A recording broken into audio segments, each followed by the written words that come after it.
नमस्कार. आज आपण करणार आहेत चणी डाळ आणि दुधी भोपळ्यापासून भाजी करणार आहेत. लसूण कांदा न वापरता कमी मसाल्यामध्ये झटकीपट तयार होणारी भाजी करणार आहेत. रेसिपीला सुरुवात करू. अर्धी वाटी चणा डाळ घेतलेली, 4 तासासाठी भिजत ठेवली होती. चणा डाळ बघा चांगली भिजलेली. याला 2 ते 3 पाण्याने धुवून घ्यायचं आणि मग कुकरमध्ये टाकायचं. ही 400 ग्राम दुधी भोपळा घेतला, साल काढून घ्यायचं आणि त्याला धुवून असे मोठे मोठे तुकडे करून घ्यायचे. बारीक करायचे नाही, बारीक जर केलं तर कुकरमध्ये गाळ होते. तर 2 टमाटे टाकले, असे मोठे तुकडे करून टाकायचे आणि पाणी टाकलेलं आहे. पाणी टाकून मिडियम गॅसवरती 4 शिट्या करून घ्यायच्या. 4 शिट्यां चांगलं हे चणा डाळ आणि दुधी भोपळा शिजलेला आहे.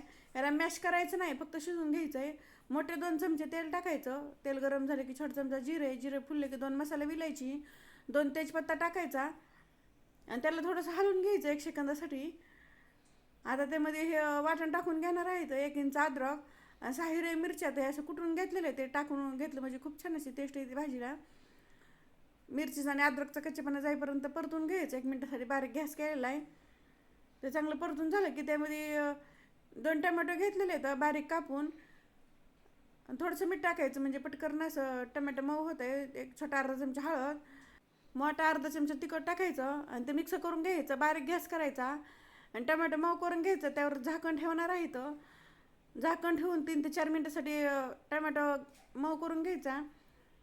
टमॅटो चांगला मऊ झालेला आहे. आता त्याला मिक्स करून घेऊ. हे चांगलं मिक्स झालं की आता त्यामध्ये पावडर मसाले टाकणार आहेत जे आपले राहिले आहेत.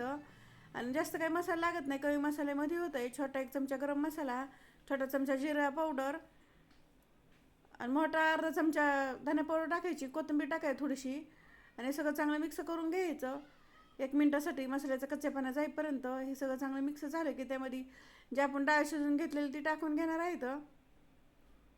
या डाळीला आणि दुधी भोपळ्याला मॅश करायचं नाही, तर टाकून घ्यायचं, कारण आपल्याला भाजी करायची, डाळ करायची नाही आहे. त्यामुळे असंच टाकून घ्यायचं आणि मिक्स करून घ्यायचं. ते टाकून घेतलं की आणि तुम्हाला जर थोडीशी ग्रेव्ही करायची असली भाजी तर थोडं पाणी वाढवायचं त्यामध्ये गरम पाणी टाकून. पण मी टाकणार नाही, एवढं बास होणार आहे. त्यामुळं त्यावरती झाकण ठेवायचं 5 मिनिटासाठी बारीक गॅसवरती. चांगली अशी दुधी तयार झाली. आणि कारण पहिलंच मी मीठ टाकलेलं होतं, त्यामुळे आता काय मी मीठ वापरलं नाही. तुम्ही थोडंसं कमीचं वाटलं टाकून घ्यायचं. सगळं चांगलं मिक्स करायचं. काही छान अशी दुधी भोपळ्या आणि चण्याची भाजी तयार झाली.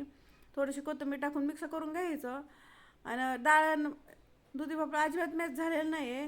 बाकी झटकीपट तयार भाजी झालेली कमी मसाल्यामध्ये. आणि कांदा न लसूण वापरता झटकीपट तयार होती भाजी. ज्यांना दुधी आवडत नाही अशी भाजी जर केली तर ते आवडीनं खातील. एवढी जबरदस्त अशी भाजी तयार होती. ही माझी रेसिपी कशी वाटली कमेंटमध्ये नक्की सांगा. लाईक करा, शेअर करा आणि चॅनल जर नवीन असं सबस्क्राईब करा आणि बेल आयकॉन दाबायला विसरू नका.